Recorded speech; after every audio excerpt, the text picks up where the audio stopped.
Alors, d'abord, je voudrais remercier beaucoup Laure pour m'avoir invité, pour l'organisation de cette réunion dédiée aux myopathies inflammatoires. Donc, tu m'as confié la mission de parler des auto-anticorps et du lymphocyte B. Et donc, je vais faire de mon mieux pour vous montrer les implications historiques, mais aussi un focus sur les implications récentes de ces lymphocytes B et des auto-anticorps et avec les conséquences en termes de traitement pour aujourd'hui et pour demain dans ces pathologies. Donc, un agenda assez simple, comment ces auto-anticorps sont un biomarqueur des myopathies inflammatoires, des nouveautés sur le rôle pathogène de ces auto-anticorps, et puis les ouvertures sur les cibles thérapeutiques. Alors, ces auto-anticorps, et vous le savez, en fait, c'est des biomarqueurs très importants de ces pathologies, au premier chef pour le diagnostic. Les critères assez larges qui ont cours actuellement pour les myopathies inflammatoires, vous savez que c'est d'abord le fait d'avoir une myopathie, et ça, Laure vous l'a présenté en introduction, et vous le savez de par d'autres présentations, c'est avoir une faiblesse et ou une dysphagie, une augmentation des CCK. Et après, il y a plein de myopathies là qui existent, et prouver que cette myopathie est auto-immune, eh bien, c'est faire la preuve qu'il y a une activation de l'immunité, en particulier de l'auto-immunité. Et ça repose notamment sur la présence d'un auto-anticorps, et on pourra en discuter, mais c'est pas le topic aujourd'hui, on pourrait y passer une heure. Dans les critères acérolaires, c'est uniquement un auto-anticorps qui compte, l'anticorps anti-J1 et la présence d'un infiltrant inflammatoire dans les fibres musculaires. Et en fait, quand on regarde bien, on trouve bien souvent des lymphocytes B et des plasmocytes dans ces myopathies inflammatoires. Et on les retrouve globalement dans tous les sous-groupes que vous montrez Laure tout à l'heure. Donc, ces pathologies, elles sont définies par la présence d'auto-anticorps, et on n'en est pas surpris dans une pathologie qui est auto-immune. Alors, ce qu'il faut savoir, et vous le savez, l'anticorps anti-JO1 n'est pas le seul qui permet le diagnostic des myopathies inflammatoires. On a actuellement une vingtaine de spécificités qui sont reliées à ces pathologies, et on estime qu'environ 3 quarts des myopathies inflammatoires, on va trouver des anticorps actuellement connus. Alors, qu'est-ce qui se passe pour le dernier quart? Est-ce que c'est des pathologies, est-ce que c'est des myopathies inflammatoires qui ne sont pas auto-immunes en fait, Est-ce que ce schéma n'est pas systématiquement vrai? Eh bien, ça, c'est pas sûr, parce que l'immunonégativité, ça ne veut pas dire l'absence d'auto-anticorps, c'est l'absence d'auto-anticorps qu'on connaît actuellement, on sait détecter actuellement. Mais en fait, des séries ont montré que les dermatomyosites dites immunonégatives, on trouve quand même ces auto-anticorps avec des techniques de recherche. C'est aussi vrai dans le syndrome des antisynthétases, et c'est aussi vrai dans les scléomyosites. Donc, c'est probablement vrai dans toutes les myopathies inflammatoires que vous montrez là. Et alors, c'est notamment le cas dans cette série que je vous montre, parce qu'elle repose sur en fait un sérum qui vient de Lyon, en fait, un travail qui a été publié il y a quelques années. 5 patients avec syndrome des antisynthétases immunonégatives avec le kit DETEC, et une équipe en Belgique a développé une méthode originale pour chercher des anticorps dans ces cas-là, qui combine l'immunoprécipitation et la spectrométrie de masse non biaisée. En fait, on prend des extraits cytoplasmiques de cellules, et là, on le mélange avec le sérum des patients. On utilise un système avec des billes magnétiques, et puis ensuite, on fait une élution des protéines qui sont immunoprécipitées. Et puis, on fait cette mass spec pour identifier la protéine qui est liée par l'anticorps et quantifier cette protéine. Et quand ces auteurs ont fait ça, eh bien, vous voyez que parmi les 5 syndromes des antisynthétases qui étaient immunonégatifs, ils ont trouvé un anti-cystéinyl ARNT synthétase, et qu'ils ont appelé Antilly, eh bien, en hommage à la ville depuis laquelle était envoyé le sérum, qui était Lyon. Alors, qu'en était-il des 4 autres? Est-ce qu'en fait, ils avaient aussi des nouveaux auto-anticorps? Ben non, en fait, eux, ils étaient faussement positifs. Ils avaient des anticorps qui étaient déjà décrits, mais le kit DETEC n'est pas bon pour identifier ces anticorps. Vous voyez qu'il y avait 2 anti-OJ, il y avait un anti-ZO et un anti-KS, donc ce qui montre que finalement ces 5 syndromes des antisynthétases étaient immunonégatifs, juste pour des raisons techniques, mais en fait, ils avaient bien une maladie qui était d'origine auto-immune. Alors, ces anticorps, ils nous servent pour diagnostiquer les myopathies inflammatoires, mais ils nous servent aussi pour classifier dans les catégories que vous montrez tout à l'heure. Laure, vous savez qu'il n'y a pas de classification absolument consensuelle, mais tout le monde est d'accord pour dire que ces myopathies inflammatoires, en fait, on peut les distinguer suivant des groupes qui ont au premier plan une atteinte musculaire sévère, ça c'est le cas de la myopathie nécrosante auto-immune et de la myosite à inclusion, et puis des patients qui vont surtout présenter une atteinte systémique qui peut inaugurer la maladie et qui fait aussi le pronostic vital de ces patients, et ça c'est le syndrome des antisynthétases et la dermatomyosite et ce qu'on peut appeler la scléromiose. Et en fait, ces sous-groupes, ils se distinguent non seulement sur le plan de la clinique, mais aussi au plan sérologique. Vous voyez que les anticorps que je vous présentais tout à l'heure, eh bien, se distribuent pas au hasard, mais agrègent avec le syndrome clinique et agrègent aussi avec le syndrome histologique qui vous sera présenté. La présentation va pas tarder, je pense. En tout cas, je me réjouis de cette présentation. Donc, finalement, des maladies qu'on diagnostique par l'anticorps et qu'on classe aussi avec l'anticorps.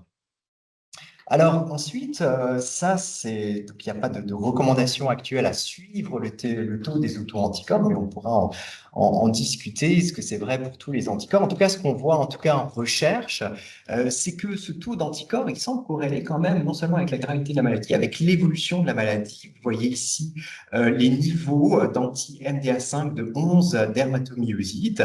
Et quand on compare les patients qui sont actifs par rapport aux patients qui sont inactifs, eh bien, ces taux sont beaucoup plus bas chez les patients qui sont inactifs. Est-ce que ça, c'est juste l'effet des thérapies anti-B? C'est-à-dire, en fait, vous avez une taux gamma, et donc c'est pour ça que eh bien, les taux baissent? Ben non, puisque quand on regarde des anticorps, des anticorps vaccinaux, hein, donc qui est ici des anticorps contre le diphtérie, tétanos, eh bien, vous voyez que les patients ont des taux similaires qu'ils soient actifs ou inactifs.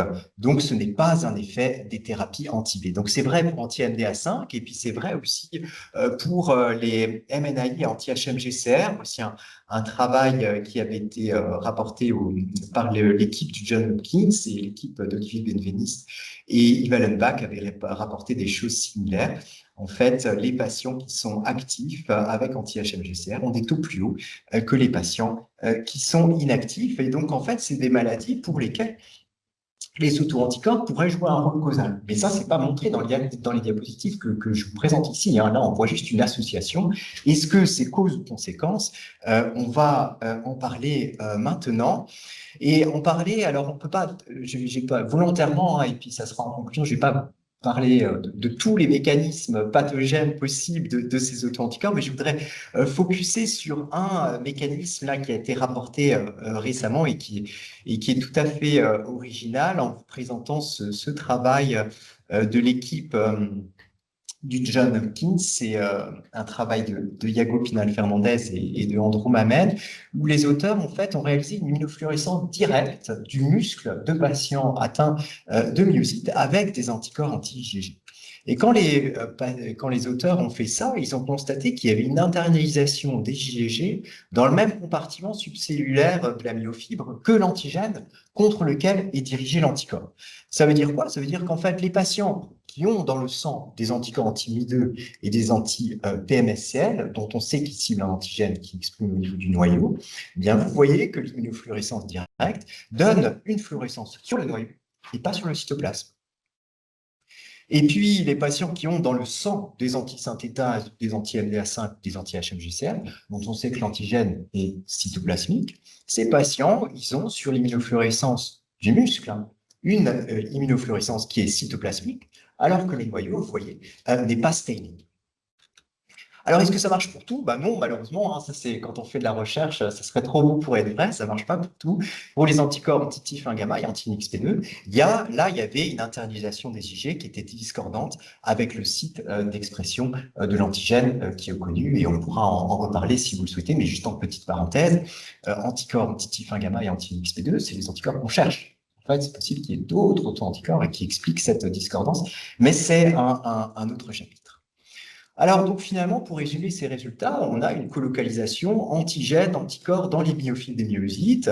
Est-ce que c'est une cause ou une conséquence? Est-ce que c'est en fait l'anticorps qui cause la myopathie ou est-ce qu'en fait c'est la myopathie qui fait que la fibre s'ouvre et puis l'anticorps peut se fixer sur la fibre, mais l'anticorps n'est pas pathogène?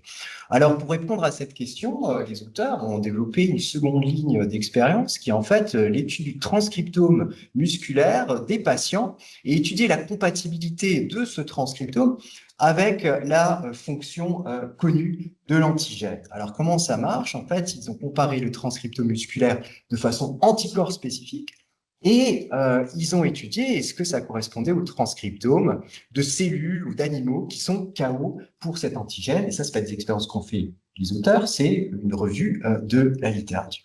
Alors, un exemple encore pour comprendre cette manip, c'est finalement, vous voyez ici, transcriptome spécifique des patients antimideux. Vous voyez qu'on compare les antimideux avec les IBM, avec les IMNM, avec les antisynthétases, avec tous les autres groupes. Et en fait, on trouve 135 gènes qui sont dérégulés spécifiquement dans les muscles des patients qui ont les antimideux. Et ça, on compare au transcriptome publié dans la littérature de souris qui sont KO mideux. Alors, elles ne sont pas rapportées comme étant KO mideux parce que mideux, c'est notre nom de code pour l'antigène. Mais en fait, mideux, ça code une protéine qui s'appelle CH4 nerve. Et quand on regarde la similarité des transcriptomes, vous voyez que parmi les 135 gènes, il y en a plus de la moitié qui sont dérégulés, enfin qui sont dérégulés dans le cas MID2, c'est-à-dire régulés par l'antigène MID2.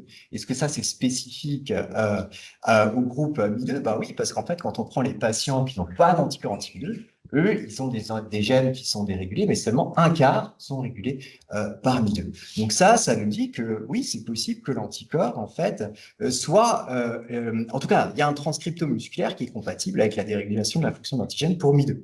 Est-ce que c'est vrai pour les autres sous-groupes? Ça marche pour anti-PMSCL, pour antisynthétase et pour MDR5.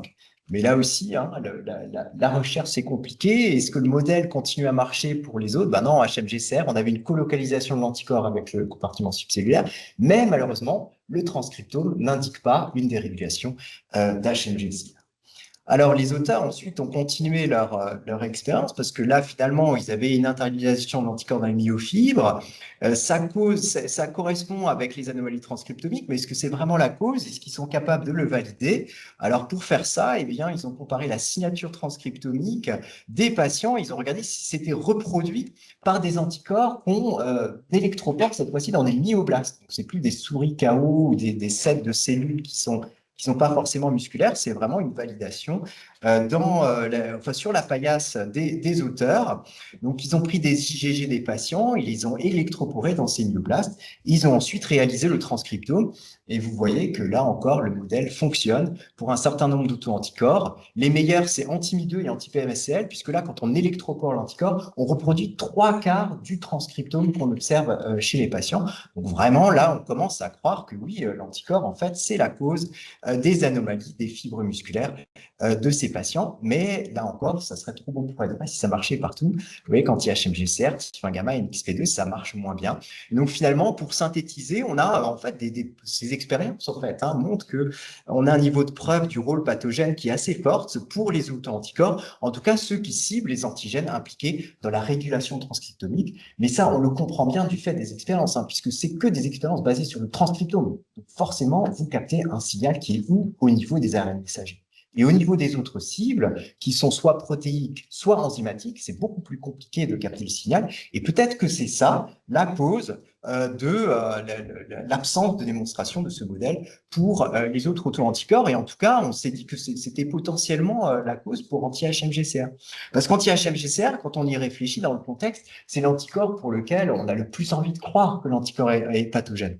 Pourquoi? Parce que dans ces myopathies, on a une nécrose des fibres musculaires, des anticorps dans le sang des patients, et en fait, on a une myopathie qu'on connaît bien depuis longtemps, c'est une myopathie toxique. C'est en fait des patients qui développent aussi une nécrose des fibres musculaires, et pas parce que ils n'ont pas d'anticorps anti-HMGCR là. Ils ont un médicament qui inhibe l'HMGCR et qui sont les statines. Et puis, plus récemment, il a été rapporté deux familles non liées, deux familles non reliées, en fait, qui avaient une mutation, perte de fonction dans le gène HMGCR. Et ces patients développent quoi? ils développent une nécrose des fibres musculaires, mais ils n'ont pas d'anticorps anti-HMGCR et ils n'ont pas pris de statine.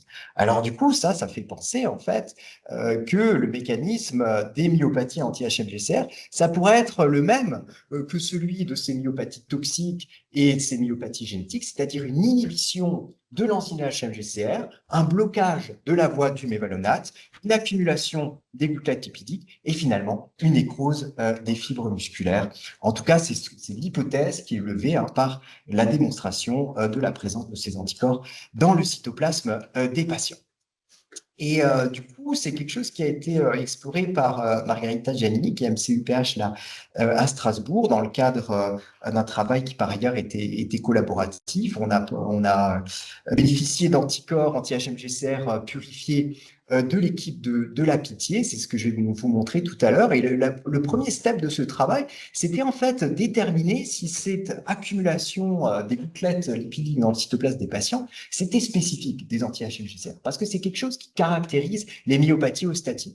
Et donc, on a étudié ça chez 10 patients avec anti-HMGCR, 26 patients qui avaient une autre myopathie inflammatoire, 3 patients qui n'avaient pas de maladie neuromusculaire. De façon importante, ces patients, ils n'étaient pas traités au moment de la biopsie. Ils avaient arrêté les statines avec une médiane d'au moins 6 semaines, enfin une médiane de 6 semaines et au moins 3 semaines d'arrêt de statine. Et vous voyez sur cette photo représentative de l'ensemble de la lecture des lames, une accumulation de gouttelettes lipidiques dans le cytoplasme des fibres musculaires, c'est ce que je vous ai montré avec l'astérisque. Et ça, on ne le voyait pas dans les autres groupes de patients avec autres auto-anticorps, et évidemment, on ne le voyait pas chez les patients qui n'avaient pas de maladie neuromusculaire. Alors ça, c'est qualitatif, mais en quantitatif, est-ce que c'est vrai aussi? Alors, on a lu les biopsies en aveugle, autant qu'on peut faire la lecture en aveugle, en fait, évidemment, on a toujours une petite information diagnostique, mais en tout cas, les 2 histopathologistes qui ont lu ces lames n'avaient pas le dossier du patient, l'identité des patients, et vous voyez qu'en fait, un score qui était à plus de 2, c'était presque pathognomonique des myopathies nécrosantes auto-immunes avec anticorps anti-HMGCR, et donc ces expériences montrent que l'accumulation cytoplasmique des gouttelettes lipidiques dans les myofibres, similaire aux statines, c'est quelque chose qui est caractéristique au sein du groupe des myosites avec anticorps anti-HMGCR. Alors ça ne nous montre pas que l'enzyme est bloquée par les anticorps, et pour étudier ça, eh bien, Margarita Giannini a immunisé des lapins contre HMGCR, et elle a récupéré les anticorps purifiés, et elle a déterminé in vitro si l'enzyme était bloquée par ces anticorps. Et vous voyez que ces anticorps anti-HMGCR étaient capables de bloquer l'enzyme HMGCR de façon similaire à une statine. Est-ce que les anticorps des patients faisaient ça aussi? Ben oui, grâce aux anticorps anti-HMGCR et anti-SRP envoyés par la Pitié, on a pu montrer que les anticorps purifiés des patients inhibaient HMGCR quand il s'agissait des anticorps anti-HMGCR et pas quand il s'agissait des anticorps anti-SRP. Donc finalement, au moins in vitro, l'anti-HMGCR inhibe l'activité de l'HMGCR. Alors, est-ce que ça, c'est pathogène? Eh bien, on a reproduit des expériences en fait qui étaient faites par l'équipe du John Hopkins. On a électroporé des myotubes humains. L'électroporation était efficace. Vous voyez là le staining du cytoplasme. Et en fait, on voit que les myotubes électroporés par l'anti-HMGCR présentaient ces accumulations de gouttelettes lipidiques qu'on voyait chez les patients et pas les anticorps contrôle. On avait une nécrose aussi à l'histologie qui vous est démontrée sur ces images, et on avait une nécrose aussi attestée par l'augmentation du taux de CK dans le surnageant. C'est-à-dire qu'on récupère le surnageant des cellules, là, comme s'il s'agissait de sang, on dose les CK, et vous voyez qu'en fait, ces anticorps, les myotubes qui sont incorporés par les anti-HMGCR ont une augmentation du taux de CK, donc finalement, ces anticorps anti-HMGCR et inhibent l'HMGCR, mais exercent aussi un effet myopathique in vitro qui est similaire à celui de la pravastatine.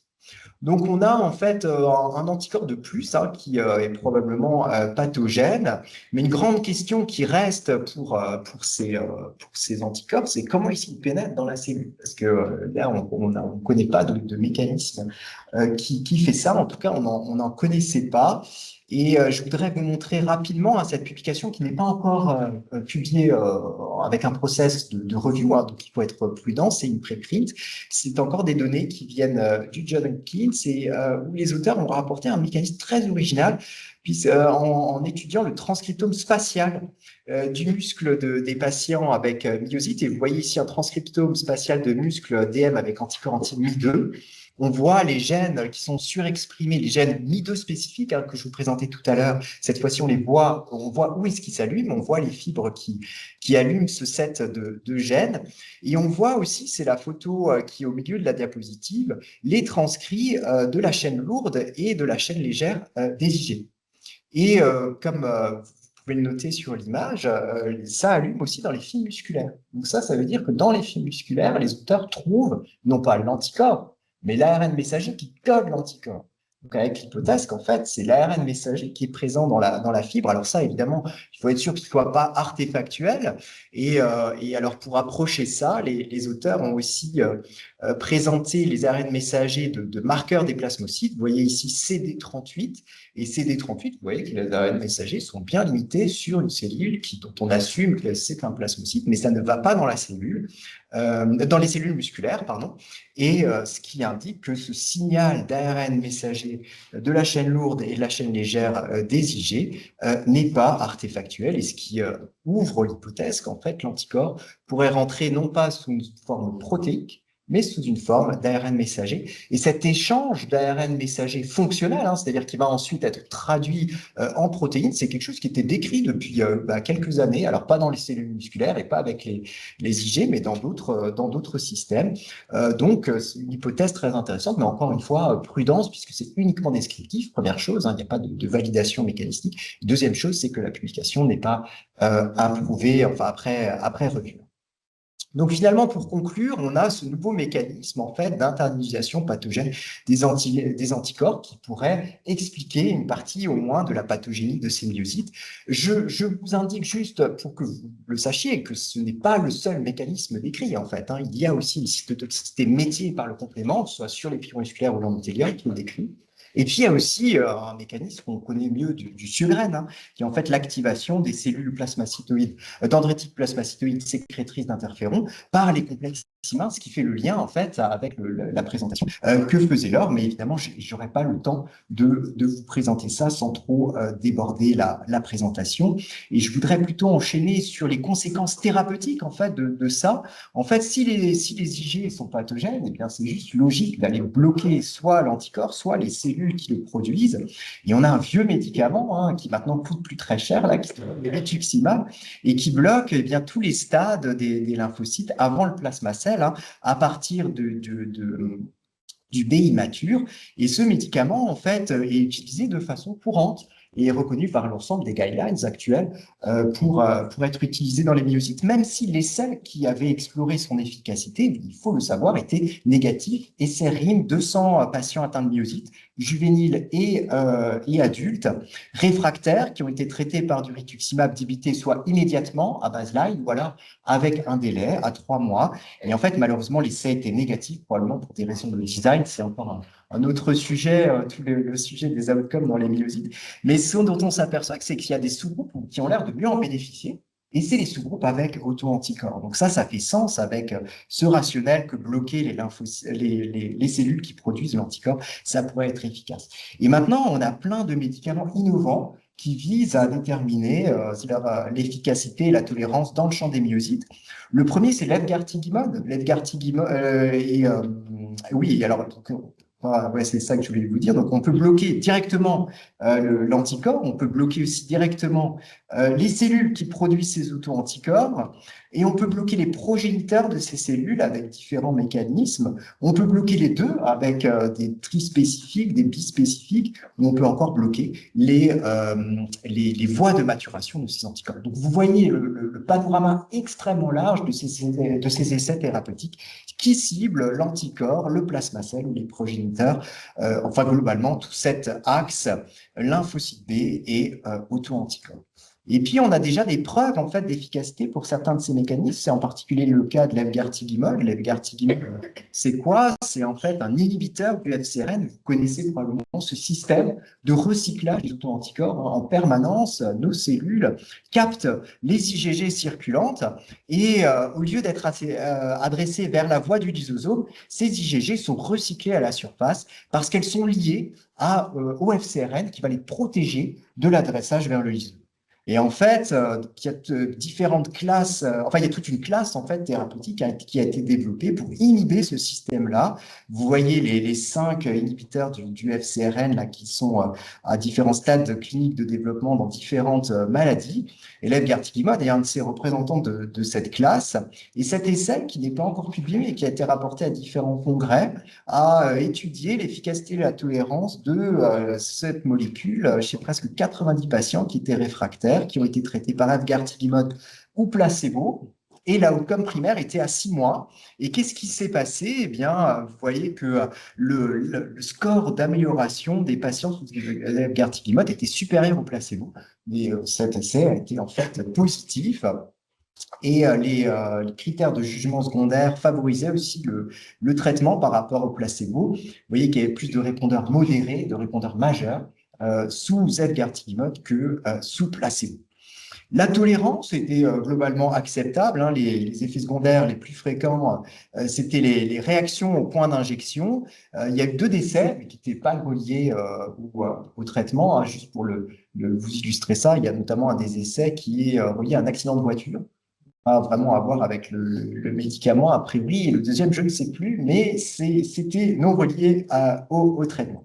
Un essai de phase 3 est en cours, il devrait être terminé à la fin de l'année, je crois. Hein. Donc, vraiment une molécule qui est très, très avancée dans les pipelines myosites et qui est par ailleurs, vous le savez, approuvée pour les myasthénies auto-immunes réfractaires avec auto-anticorps. Alors, autres molécules qui sont développées, alors c'est pas une molécule en fait, hein, c'est une cellule, donc une drogue vivante, là, comme on dit parfois dans la littérature, c'est les CAR, et en particulier les CAR CD19. Et là, on a des données qui ont été publiées tout récemment. C'est l'essai Cassel. Ces 5 patients, alors l'essai concerne plusieurs maladies auto-immunes, mais dans cet essai basket, il y avait 5 patients avec myosite réfractaire, tous positifs pour au moins un auto-anticorps et qui étaient réfractaires à 2 médicaments. En particulier le rituximab. Et ces patients ont reçu une perfusion de ce CAR CD19, donc vous voyez le nom ici, et qui est un CAR autologue. Alors, la tolérance à court terme était bonne, hein. Vous voyez qu'il y avait un CRS de grade 1 chez 3 patients, mais il n'y avait pas de CRS grave, pas d'AE15, et l'efficacité était globalement bonne. On voit ici le score d'amélioration globale, hein, et finalement, de façon globale, les patients atteignent une amélioration qui est dite modérée. Mais par contre, on voit aussi qu'il y a un patient qui ne répondait pas. Vous le voyez en bas, là, qui, lui, il arrive juste, en fait, il est en no-réponse, quoi. Donc, alors, ce qu'il faut aussi dire, c'est que ces patients, ils ont tous été drug-free, quoi. C'est-à-dire que dans l'essai, il fallait arrêter tous les traitements. Alors, globalement, c'est des résultats qui sont très encourageants et qui aussi étendent, hein, de ce qu'on peut espérer chez les patients, en fait, une rémission sans autre traitement. Mais c'est un essai qui pose aussi un certain nombre de questions. Qu'est-ce que le patient, enfin, pourquoi il y a un patient qui ne répond pas là? Est-ce qu'il pourrait y avoir un lien entre la persistance de l'auto-anticorps, si on voit que l'auto-anticorps est pathogène, et la réponse ou la rechute des patients plus à long terme? Et puis aussi, évidemment, c'est quelque chose qui est propre au CAR, hein, c'est toute la logistique extrêmement lourde de ces CAR. Alors, est-ce qu'on a des éléments de réponse à ces questions? La première question, en fait, est-ce qu'il pourrait y avoir une efficacité qui dépend des sous-groupes? Est-ce qu'en fait, classer les myosites a encore un sens parce qu'on fait plein de choses sur la classification et après on dit bon, on met des CAR et puis ça va marcher dans toutes les maladies auto-immunes. Est-ce qu'en fait, classer a encore du sens? Alors ça, c'est peut-être cet essai qui nous le dit, un essai qui a étudié aussi un CAR CD19. C'est Cabaletta qui a monté cet essai. Et c'est tout à fait complémentaire avec les données que je vous présentais tout à l'heure parce qu'il y a 12 patients atteints de myosite, mais là, on les classe en sous-groupes.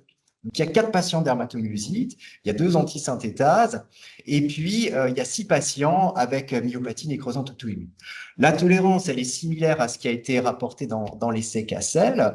Et puis, l'outcome primaire, qui était en fait une amélioration d'au moins 40 sur le TIS de la PRED sous 7,5 mg, ou alors diminué de 50%, et bien cet outcome primaire, il a été atteint chez tous les patients atteints de dermatomyosite. Par contre, antisynthétase, il n'y en a qu'un patient sur les deux qui a répondu. Donc, des résultats plus modérés. Et puis, dans la myopathie nécrosante, eh bien, il y a un seul patient sur les 6 qui a atteint cet outcome de l'étude. Alors, évidemment, il faut être très prudent parce qu'on est en train de parler de résultats là, chez 12 patients, en plus sans bras contrôle. Mais ça pourrait indiquer que là, on a un effet qui est moins bon en antisynthétase, au moins bon, hein, voire inexistant, pour les antisynthétases et les myopathies nécrosantes auto-immunes. Et aussi, ce qui était intéressant, c'est que cette réponse clinique, elle était associée à la réponse sérologique. En bleu, vous voyez les patients qui ont perdu leur anticorps, alors qu'en bleu clair, vous voyez les patients qui ont gardé leur anticorps, et vous voyez qu'il semble y avoir une association entre la réponse clinique et la réponse sérologique.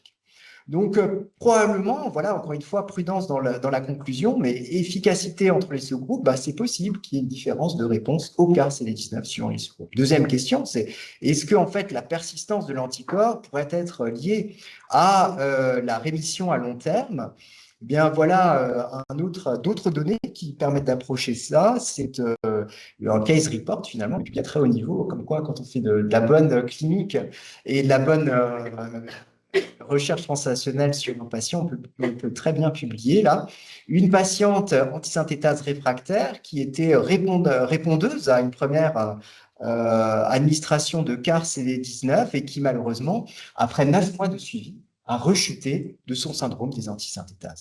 Elle a été retraitée par une nouvelle perfusion du même CAR CD19 et là, elle n'a pas répondu à cette deuxième perfusion de CAR CD19. Et en fait, les auteurs se sont aperçus que cette non-réponse clinique était associée à une absence d'expansion du CAR chez la patiente, c'est-à-dire que ce CAR ne s'est pas développé. En fait, la patiente n'a pas eu de CAR détectable dans le sang. Et alors, les auteurs se sont demandé si finalement ça pouvait être en rapport avec une immunisation contre le CAR. Et effectivement, vous voyez que la patiente avait dans le sang, au moment du retraitement, enfin après la deuxième injection après la première injection de CAR, pardon, des anticorps anti-CAR T-cell. C'est-à-dire qu'elle a développé une réponse immunitaire contre le CAR qu'on lui avait donné la première fois.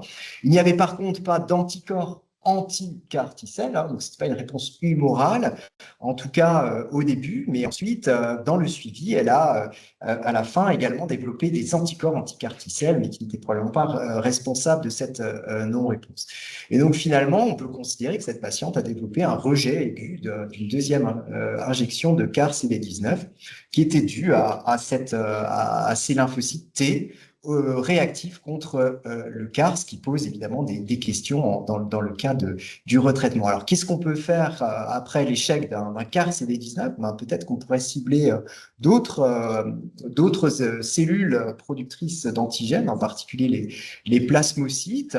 Et ça a été l'idée de ces auteurs. Ils ont donné du daratumumab à cette patiente et de la dexaméthasone. Et vous voyez qu'ils ont observé une réponse sur les CPK, sur la force musculaire. La patiente a développé une hypogammaglobulinémie et elle a finalement rechuté à M5. Et alors, les auteurs ont administré un troisième CAR dirigé cette fois-ci contre BCMA, donc un antiplasmocyte. Et là, le CAR s'est bien expandu. La patiente a développé une hypogammaglobulinémie, mais qui n'a pas été compliquée d'infection ni nécessité d'immunoglobine intraveineuse. Les CPK se sont normalisés, la force musculaire s'est normalisée, mais les anticorps anti-J1 ont persisté chez cette patiente, ce qui pose encore la question de la rechute plus à long terme. Donc voilà, cette deuxième question, est-ce que la persistance de l'anticorps pourrait indiquer qu'il y a un risque de non-rémission à long terme? Eh bien, oui, c'est possible. En tout cas, c'est décrit des patients qui rechutent après un CAR CD19. Et puis après, dernière question, et la présentation sera finie, c'est comment répondre à cette logistique très complexe d'écart. Eh bien, on a possiblement des médicaments qui sont plus pratiques parce qu'ils sont immédiatement disponibles, hein. C'est ce qu'on appelle les bispécifiques, hein, qui sont déjà utilisés en hématologie comme alternative à ces CAR, et en particulier un médicament qui s'appelle le teclistamab et qui cible le BCMA, est utilisé dans les myélomes multiples comme enfin, la place, hein, de CAR anti-BCMA. Alors, est-ce que de la même façon que dans le myélome, on peut utiliser le teclistamab par rapport à des CAR BCMA? Eh bien, on peut faire ça dans les maladies auto-immunes. Eh bien, cet article preuve de concept indique que oui, en fait, c'est un article qui présente 5 patients atteints de maladies auto-immunes réfractaires qui ont reçu du teclistamab.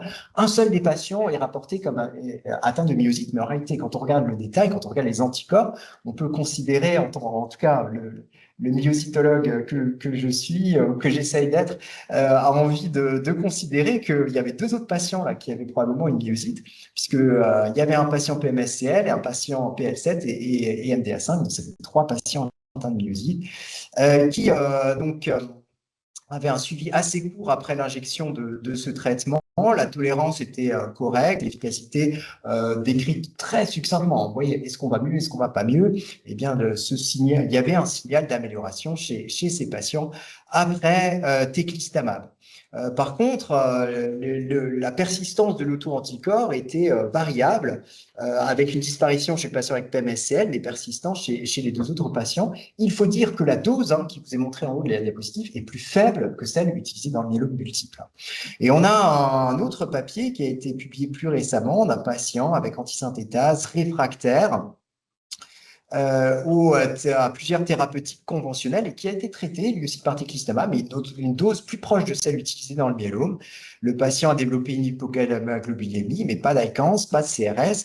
Et vous voyez ici la réponse très bonne de ce patient, réponse aussi rapide en fait, hein, au teclistamab, les CPK qui ont chuté, la troponité qui s'est normalisée, la force musculaire qui s'est normalisée, la capacité vitale dont vous parlait Ségolène tout à l'heure, qui s'est normalisé également, et les plasmocytes qui étaient présents dans le muscle des patients à baseline et qui ont disparu à une biopsie réalisée à M5, et l'auto-anticorps anti-J1 qui est passé sous le seuil de détection. Donc finalement, une bonne tolérance de ce traitement, une rémission y compris sérologique, et sans autre traitement, le patient n'a plus de prénisone, plus d'immunomodulateur, et l'intérêt de ce traitement qui est immédiatement disponible. Mais là encore, prudence, hein, il s'agit d'un case report, hein, donc on ne peut pas conclure complètement sur ces résultats sur l'efficacité et la tolérance.